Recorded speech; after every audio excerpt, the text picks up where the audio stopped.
अब स्टूडेंट्स, जैसे कि आपको पता है बच्चों, हम चैप्टर नंबर 12 स्टडी कर रहे हैं हाइड्रोकार्बन्स का। उसमें हमारा टॉपिक कौन सा है? एल्कीन। और अब हम डिस्कस करने जा रहे हैं प्रिपरेशन ऑफ एल्कीन्स के। एल्कीन्स को हम प्रिपेयर कैसे करते हैं, कि हाउ एल्कीन्स आर प्रिपेयर्ड।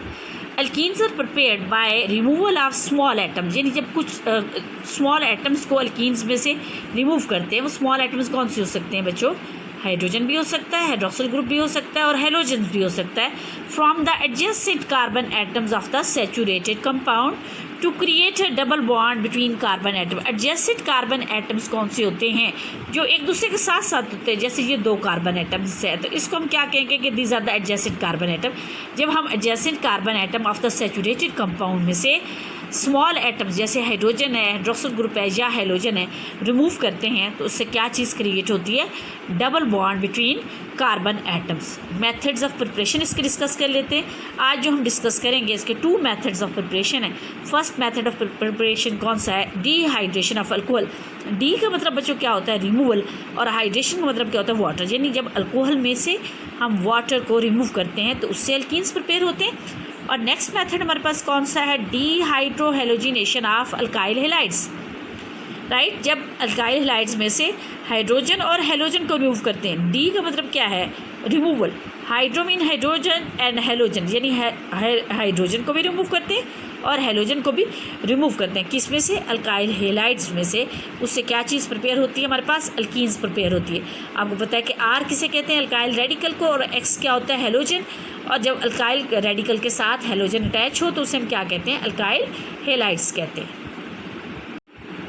अब इसका पहला मेथड डिस्कस करते हैं, डिहाइड्रेशन ऑफ अल्कोहल्स, यानी अल्कोहल की डिहाइड्रेशन। और डिहाइड्रेशन का मतलब मैंने आपको बता दिया है क्या होता है? Removal of water. और अल्कोहल क्या होता है? अल्कोहल मीन जब अल्काइल रेडिकल के साथ, ये अल्काइल रेडिकल है, इसके साथ OH ग्रुप अटैच कर दिया जाए तो इसे हम क्या कहते हैं? अल्कोहल कहते हैं। जब अल्कोहल में से वाटर को रिमूव किया जाए तो उससे क्या चीज़ बनती है? एल्कीन बनती है। फर्स्ट स्टेप में क्या होता है? आप इथाइल अल्कोहल को, ये आपको पता है कि ये ग्रुप कौन सा है? C3CH2 इथाइल रेडिकल है। ठीक है, OH ग्रुप लग गया तो इसे हम एथेनॉल भी कहते हैं और इथाइल अल्कोहल भी कहते हैं।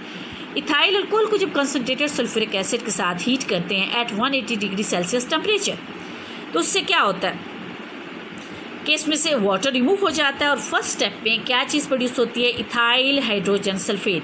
आपको पता है कि सल्फ्यूरिक एसिड में H आयन भी होता है और बाइसल्फेट आयंस भी प्रेजेंट होता है। राइट, जब ये H आयंस OH आयन के साथ मिलता है तो क्या चीज़ बना देता है? वाटर बना देता है।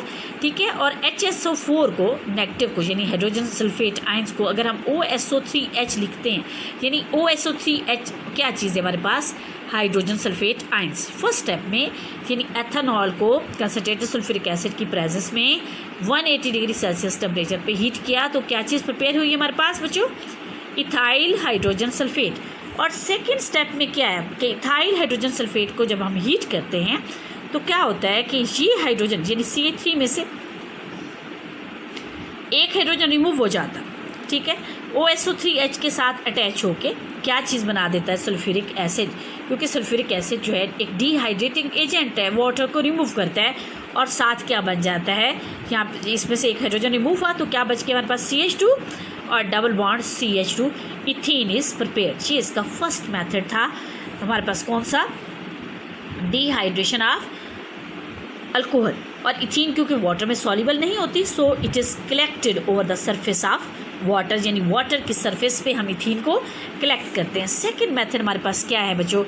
Dehydrohalogenation of alkyl halide. सबसे पहले तो हम पढ़ें कि व्हाट इज़ द डीहाइड्रोहेलोजिनेशन। कि डीहाइड्रोहेलोजिनेशन किसे कहते हैं? The process of removal of hydrogen and halogen. मैंने पहले बताया कि डी का मतलब क्या है? रिमूवल। हाइड्रो का मतलब क्या है? हाइड्रोजन है। हेलोजन यानी हेलोजन और हाइड्रोजन का removal from adjacent carbon atoms, इसे हम क्या कहते हैं बच्चों? डीहाइड्रोहेलोजिनेशन। क्या कहते हैं इसे? डीहाइड्रोहेलोजिनेशन। हाइड्रोहेलोजिनेशन का मीनिंग आपको क्लियर हो गया। तो इसका मतलब है कि जो सेकंड मेथड है और अल्काइल हैलाइड, क्योंकि हम करने के किसकी डिहाइड्रोहेलोजिनेशन करने लगे हैं? अल्काइल हैलाइड्स के। अल्काइल हैलाइड्स कौन से होते हैं उसको भी डिफाइन कर लेते हैं। यानी उसका फंक्शनल ग्रुप क्या होता है? RX। यानी अल्काइल ग्रुप के साथ हेलोजन अटैच किया तो इसे हम क्या कहते हैं? अल्काइल हैलाइड्स कहते हैं। The compounds which are form by the replacement of one or more than one hydrogen atoms from hydrocarbons. यानी जब वो कंपाउंड्स जिसमें से the compounds which are form, जो बनते हैं, कैसे बनते हैं, by the replacement of one or more than one hydrogen atoms from hydrocarbon. अब ये हमारे पास है इथाइल ब्रोमाइड, इसको आप क्या कहते हैं, आपको पता है कि इथाइल ग्रुप, राइट। और ये ब्रोमीन अटैच है तो हम इसे क्या करेंगे, इथाइल ब्रोमाइड या ब्रोमोइथेन भी कह सकते हैं। इसको अल्कोहलिक KOH की प्रेजेंस में, अल्कोहलिक मीडियम इसलिए नेसेसरी है क्योंकि अल्कीन बनता है। अगर हम एक्वस मीडियम यूज़ करेंगे तो फिर हमारे पास अल्कीन नहीं बनता, फिर हमारे पास अल्कोहल बन जाता है, राइट। तो इसलिए हम कौन सा मीडियम यूज़ करेंगे, अल्कोहलिक मीडियम यूज़ करेंगे। और हम इथाइल ब्रोमाइड को हीट करते हैं जब KOH के साथ अल्कोहलिक मीडियम की प्रेजेंस में, तो हमारे पास क्या चीज़ बनती है, इथीन बनती है, साथ पोटेशियम ब्रोमाइड बनता है और वाटर बनता है।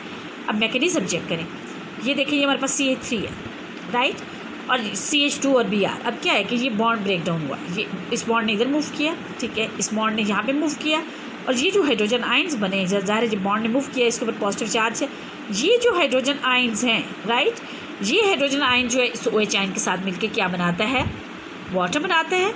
और ये जो पोटेशियम और ब्रोमीन है आपस में रिएक्ट करके क्या बनाते हैं, KBr। Is it clear girls? मेरे ख्याल में आपको ये मेथड क्लियर हो गया होगा।